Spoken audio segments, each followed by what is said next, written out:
Welcome to Luca is a Billionaire, where the only thing I invest in is your answers. You start by cutting power and verifying safety. Never work on a live cable. Visually inspect the entire length and mark the damaged section with a pen so you focus only where needed. Once the spot is identified, cut out the compromised segment using wire cutters. You want clean, even ends. Make sure to slide a piece of appropriately sized heat shrink tubing onto one side before joining wires. This early prep saves time and prevents rework later, so do it now, carefully and calmly. You now prepare the conductors. Strip about 5 to 7 millimeters of insulation and keep the copper intact.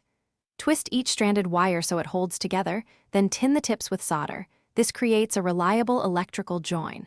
Match color-coded conductors and solder them one pair at a time. A neat joint reduces resistance and heat.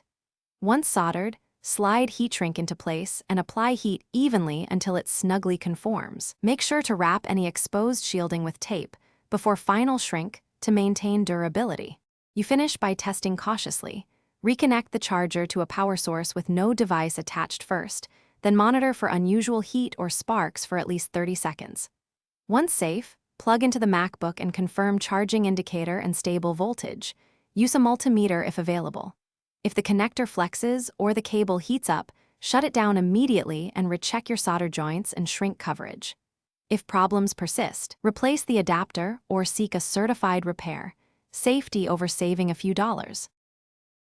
Thanks for watching and please subscribe. It's the best investment you'll ever make.